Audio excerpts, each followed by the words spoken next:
Common Ground News, WABE-FM. We had an interview.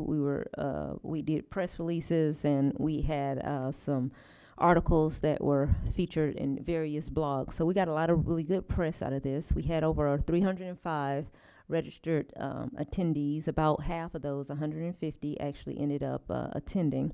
We had around 27 Georgia legislators that came by and stopped doing the policy portion of it. Had over 25 volunteers, including a full planning committee that started planning in May, and they stuck with it. We had 14 black tech vendors displaying their different products and services. We had 13 sponsors, including TriNet, which is an HR firm that sponsored the entire event, and we got support from Microsoft as well. And we awarded 8 awardees for making a significant impact in the Atlanta black ecosystem. And then Councilman Andre Dickens gave me a proclamation, me and the other young lady, a proclamation declaring it Atlanta Blacks in Tech Day in the city of Atlanta. So that was very, very special that we were able to do that. But the purpose of the conference really was to highlight all the things that black technologists and black incubators and people that are involved in tech are doing in the state of Georgia. Of course, our the population, black population, is about 30%, and really was trying to come up with some innovative ways to further the cause and the business interests of that particular community. So, what came out of that conference? You'll see there's a one-pager that you should all have. And on that one page, it says Blacks in Tech on the front, and if you look on the back, it's sort of our policy proposals. And Erica can talk a little bit more about that later, since she was the policy director for that conference. But as you can see, we came up with a lot of good innovative ideas. People from various backgrounds in technology and worked to collaborate this. But out of that, we came up with at least 3 urging resolutions that you have a copy of. HR 940 is to encourage the state of Georgia to become the place of the largest startup pitch competition in the nation. And I wish Rodney Sampson was here to explain the work that he does, but New York has a $5 million startup competition up in that state, and there's no reason why the state of Georgia, if we're the #1 place to do business, can't have a startup competition that is similar to that. So they raise private funds in order to put on that pitch competition. So that's the first urging resolution. The second one is HR 941, and that is to encourage the Invest Georgia to allocate a portion of the $100 million budgeted funds to minority-based firms, because Georgia has budgeted, not allocated, but budgeted $100 million under their Invest Georgia fund, and we would like to see a lot more of those to go towards general partners and venture capital funds that are that have a socially disadvantaged or a racial diversity of background. And then HR 942 is to encourage corporations, because of the federal tax windfall, to invest more in startups and small businesses. So that's HR 942. Now, we're working on one more urging resolution with the Department of Education and the Professional Standards Commission. And that HR is going to center around a PR campaign to encourage more parents and encourage more students to choose STEAM-related classes, courses, career paths and things like that. So we're working on that. That hasn't been drafted yet, but we hope to have all these things drafted and done by February 6th, when we actually have the day of action. So you'll have people from your district who will come and tell you which one of these resolutions they're actually passionate about and what it means to them. I do not know if these bills are going to be assigned to this committee, so I'm a little premature, but I'm glad that the chairman allowed me to come and speak to this committee, because I figured everybody on this committee was interested in technology. So whatever committee it gets assigned to, I hope that I can have your support on that. Mr. Chair, I didn't know if you wanted me to answer questions now or turn it over to Erica, but that is sort of the gist of what I had to present. Well, thank you, Representative Kendrick. Any questions for the representative before we move on? I would love to get to kind of the meat of the presentation. I think that's going to be a treat for us today. Any questions for Representative Kendrick? Seeing none, the floor is still yours. Okay. So what I wanted to do now is pivot over to Ms. Moore, since she was the policy person for the Blacks in Tech policy conference, and just talk a little bit more about, working with the various committee members, and some other things that maybe are not on the sheet, or go over things that are in the sheet, to talk a little bit more about that. And then she represents another organization specifically related to K through 12 technology that I think you'll be interested in hearing about. And I would say, before we recognize you, and I appreciate you being here, members of the committee may know this, but we're right on top of a sort of a center for, you talk about African American education. I believe Georgia Tech graduates more black engineering graduates than any university in America. And I know for a fact that Georgia State graduates more African American students with bachelor's degrees than any single institution in America. So I just found that out this year. That's a refreshing statistic to hear, both within a couple miles of where we're sitting. So it's an apt topic. So yeah, the floor is yours, ma'am. Thank you for being here. Thank you, Mr. Chairman. I appreciate it. And my thanks to the whole committee for allowing me to be here, and most certainly Representative Kendrick to share my perspective. Georgia Tech is near and dear to my heart. I'm an industrial engineer from Georgia Tech, came out in '96. So in terms of being a place that definitely has strived and focused on producing talent, I'm a byproduct of that, and a very active alum of that particular institute. But this is why it's relevant to me, not just because I graduated from a place like that, but because I don't want to be an anomaly. I want to ensure that as we focus on opportunities for all students, that whatever part I can play in bringing that to fruition, that's why I'm here. That's why I was very supportive of the conference that took place in November. I currently serve as the executive director for the TAG Education Collaborative. So I am the executive director for the nonprofit arm of TAG that focuses on K-12 STEM advocacy. Regarding the conference, you'll notice that there were 4 different categories of focus for that policy conference, starting with early exposure and evolving all the way through capital formation. The reason being, we see it most definitely as a pipeline. There is a starting point. There's an opportunity where you gain access and where you gain understanding and where you gain perspective, and that starts from the early exposure experiences. It evolves into being very intentional from a K-12 learning experience. So everything from, and when I say intentional, what we focus on are things like professional development for the teachers that exist in our educational systems, ensuring that there are more teachers that are actually equipped to deliver this type of content to the students, and ensuring that, again, there's a broad base of understanding that's built into the curriculum. Just to give a statistic, only 20% of our Georgia schools actually have AP CS classes available in them. The reason that's relevant is as you look at the growth of not just technology, but business. There are so many platforms by which technology is an integral part of delivering business in the world we live in. So any student who is absent from having that exposure and having that experience, you're already putting a level of disparity between them and the opportunities that could exist for them. It evolves, again, if you look on the sheet, into the next phase of things like startup ecosystems, capital formation. The whole goal here was to cover, quite honestly, the gamut, and to see what might be able to come forward in terms of real opportunities that could be voted on by this legislative body.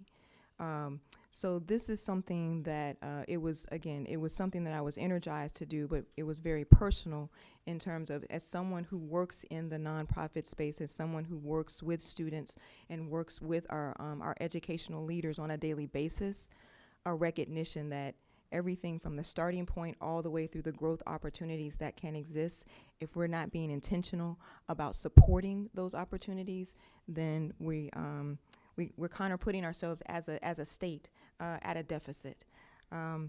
Here's some other data points. From the standpoint of, in 2013, right, more than 50% of the jobs that were out there required some type of technical skills. In 2015, we had only 1,700 graduates coming out of CS programs of places like Georgia State and Georgia Tech.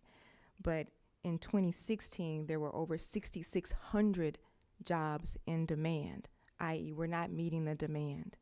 Just in 2022, which is only 4 years away, they've been forecasting that there will be over 1 million jobs needed with a technical platform or understanding associated with them. Again, as a country, we're not meeting the need, but as a state, what can we do to help meet that need?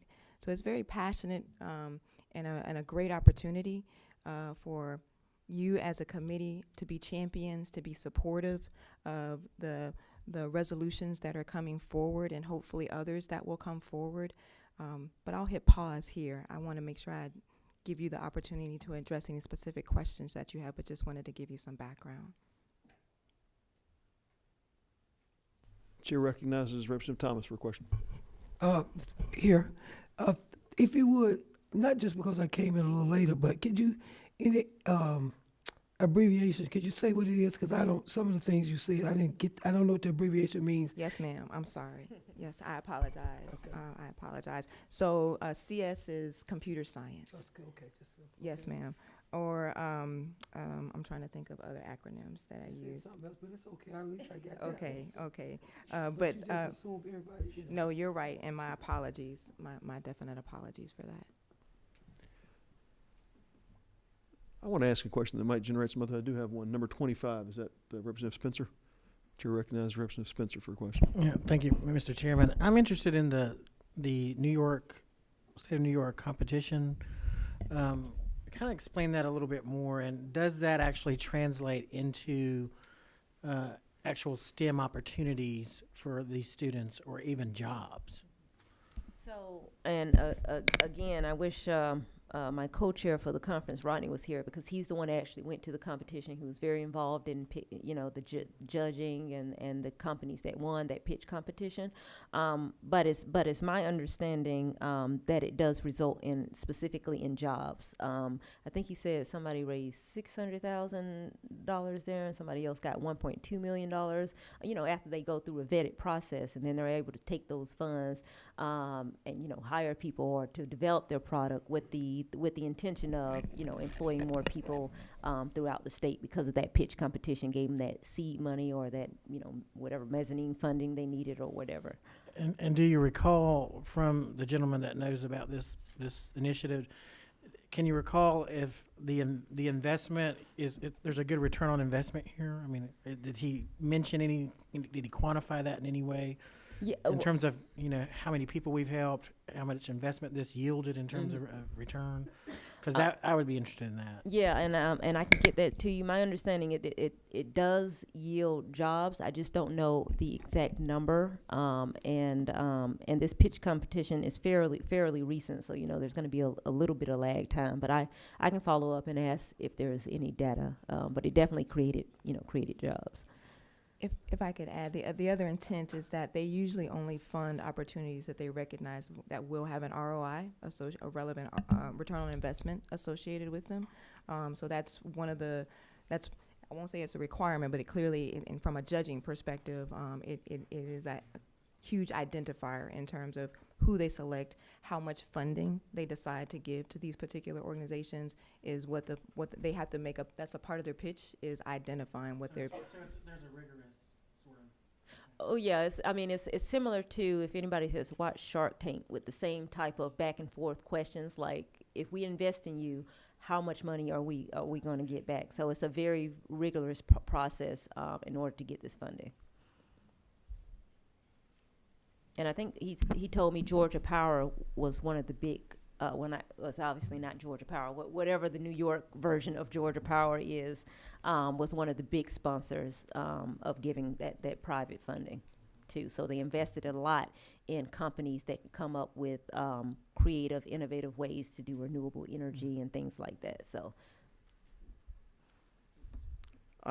we do have such a thing in the renewable sector. I know GEFA, the Georgia Environmental Facilities Authority, at least in the past, had a pitch session where you go and you present renewables ideas. And I don't know how what the health of that's been the last several years, but that's not an unheard of thing. Mm-hmm. That's more focused on the renewable energy sector than tech. And but I want to ask you a question myself. I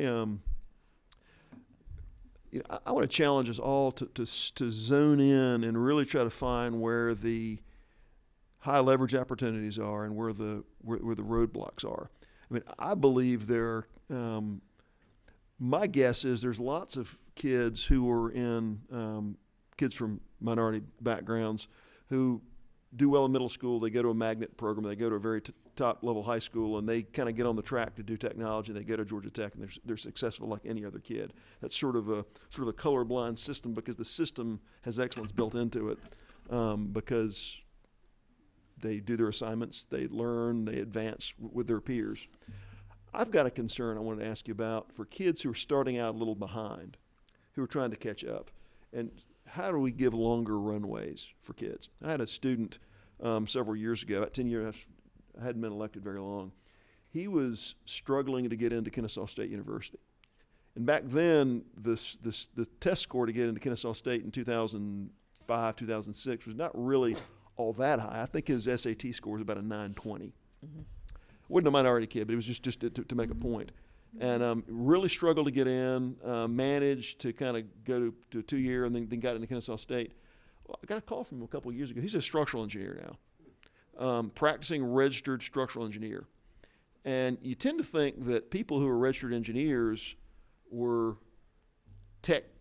on a sort of a track from a young age for mentorship and some of the things we talk about in STEM and STEAM schools to kind of get them on that track. This kid would not have struck you as a technology worker. And even at the entry point to college was not there. But decided he wanted to do that and kind of took the slow walk and kind of worked through the process and ended up, of course, went through the program at then Southern Poly, now Kennesaw State's Marietta campus, and is a practicing structural engineer, very successful. A challenge I want to give you to think about is how can we create longer entry ramps for kids? Because what I see is, and I work in the architecture and engineering business myself, I see a lot of kids, in fact, I was there before I drove to this meeting at my office. I see a lot of kids who conclude in about 8th or 9th or 10th grade, I'm just not that good at math, and they sort of get off that track, or they decide in college, you know what, I'm just not. I had a struggle with entry-level calculus, and they jump off the STEM train, never get back on. Because when you get off the train, something that's sequential like that in learning, you can not learn European history and come back and learn it later because you're studying something else. But when you step off the math and science train, you can't get back on because the train moves on without you.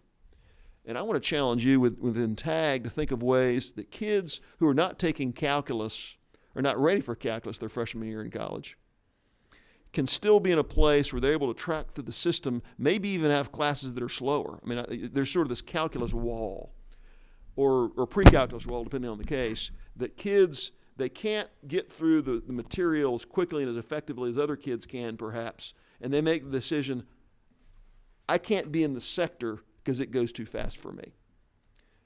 I think that's it. When you study this, I think more than seed money, and I'm not disagreeing with any of your program, but I think more than even the idea of seed money and pitch competitions is this circumstance of, I can learn calculus, I can learn differential equations, I can learn linear algebra, I can learn matrices.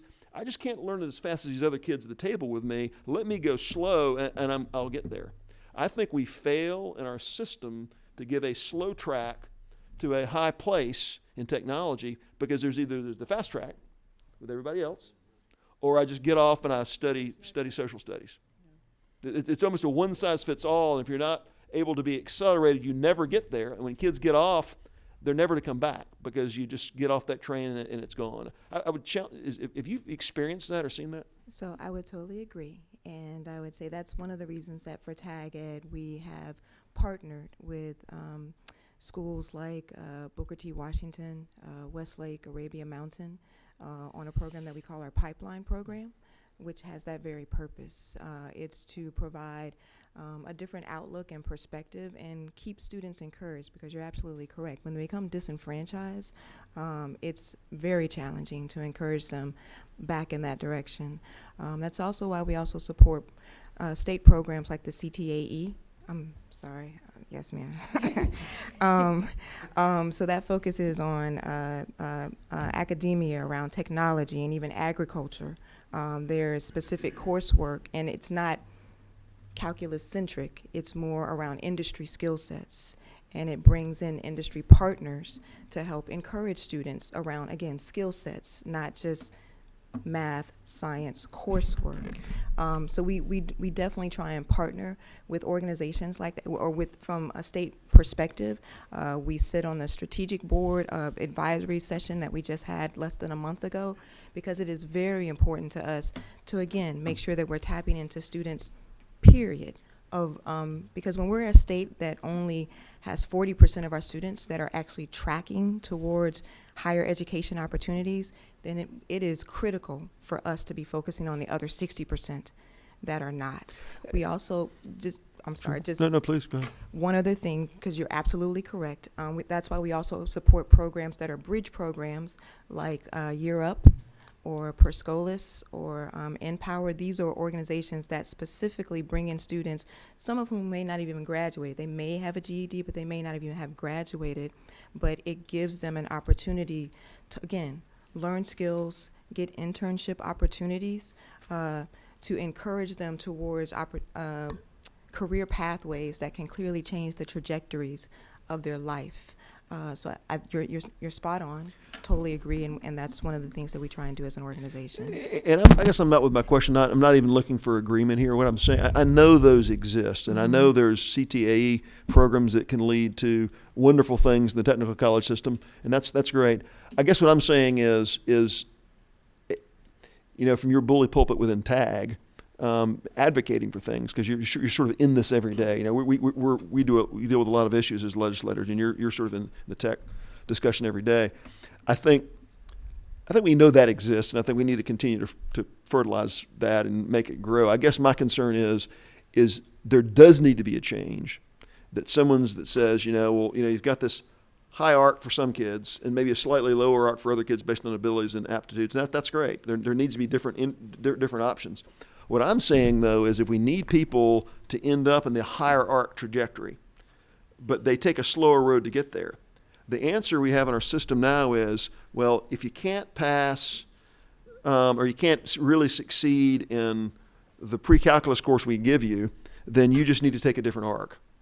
But if the answer for our state is we need to have you here, not here, then it's a fundamentally different question. It's not a matter of what's the arc for you, given our current system. How do we change our system now to get kids to a higher ultimate place, but taking a slow road to get there? Mm-hmm. Because the only answer we have now is we'll just aim lower and get a different degree. Maybe a calculus-based degree is not for you. That's not what I'm saying.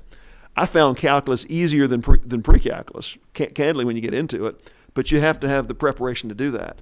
And I think we do need a change to say, if it takes you 6 semesters to get through the calculus block as opposed to 4, how do we do that? Because the end is still a worthy goal. So having said that, I'm going to recognize the vice chair.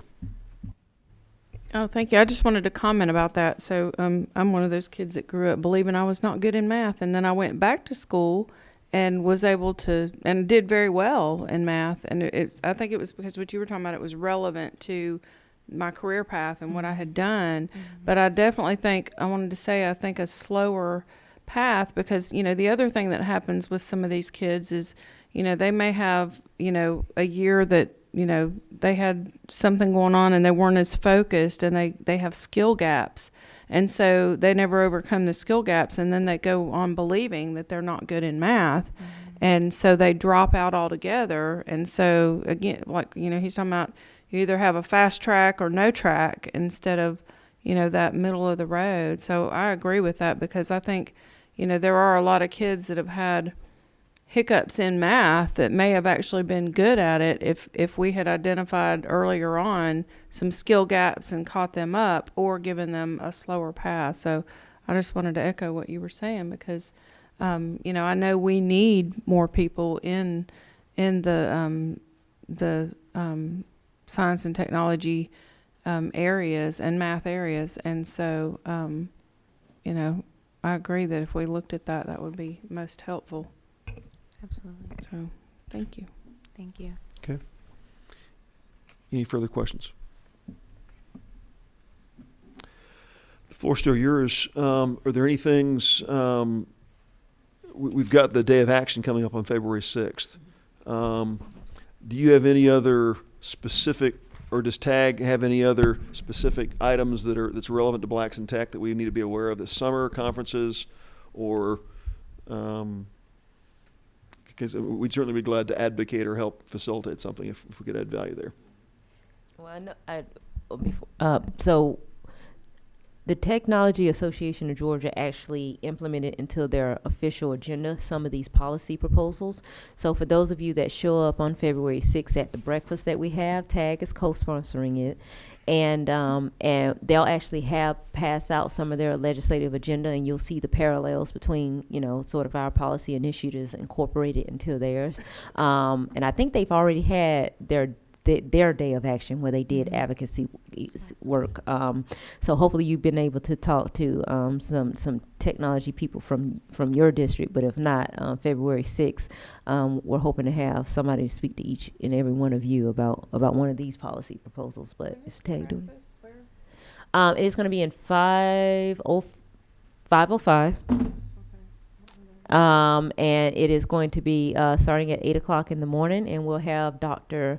Camu Bob, who was suggested by Erica to come and speak, and he's going to talk about specifically technology and why advocating for technology is so important. And then we'll go over to the Capitol to hear from Ronnie for the invite resolution, and then the Georgia Legislative Black Caucus is following that with a lunch and two symposiums, one on technology and one on communications. So it's a whole day of action. Eric, if I could, one last question, and we can turn it over to committee members. There's a tendency to think that technology happens on North Avenue, and that technology happens up at Southern Polytechnic campus on the South Loop, and it happens a couple places. How are our HBCUs doing in growing their headcount and their involvement in programs, in tech-related programs? They're actually doing very well. And you're right, it's a misnomer that that's the only place, or the assumption or the mindset that that's the only place. They are doing a great job, particularly schools like Morehouse Spelman. Spelman had one of the best robotics teams in the world in terms of bringing in talent and grooming talent. And when you have organizations like Google, who last year announced their support of schools like Howard University, so they're actually doing very well. And there are other nonprofit organizations out there that are also where there are gaps in terms of talent, or in terms of content, or in terms of the curriculum, that are stepping in to ensure that again, students across the board can be on par and be equally marketable and competitive. So they're doing well. The same type of funding doesn't necessarily completely come into those schools. So that's, I think, where the difference lies.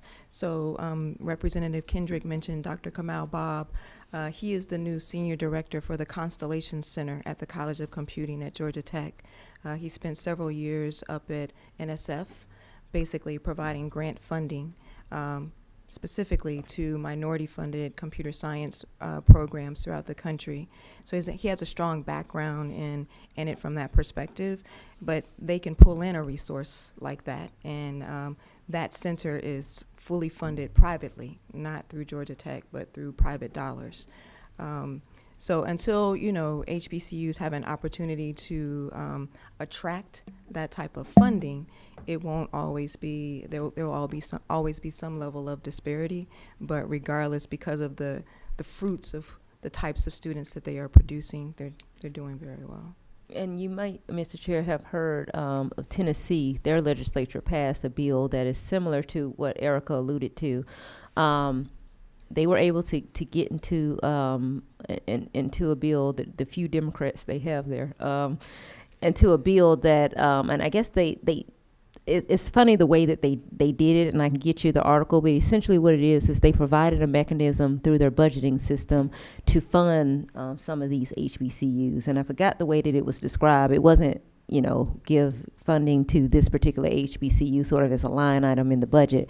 But the Tennessee legislature was able to do that, I want to say their last legislative session. And so I have been in talks with some of the HBCUs, and I know that they are particularly interested in the way that Tennessee did their bill and did their funding. So I imagine not this year, but in the next couple of years, we'll hear something similar to what they were able to do. Because I think there's an opportunity. I think if you think about what at a meeting not long ago with one of the principals of one of the top engineering companies here in town. They design complex renewable systems for buildings and things. A lot of the buildings on our campus, and he said, I think 80% of the principals of the company are Georgia Tech grads, and he said, we don't hire Georgia Tech grads anymore.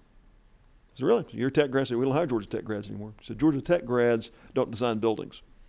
Georgia Tech grads are designing nanotechnology and sort of bleeding edge research things. He says the only place they design buildings and renewable systems are other engineering institutions, even very complex, high functioning, sustainable buildings. So I think there's opportunities when you talk about tech.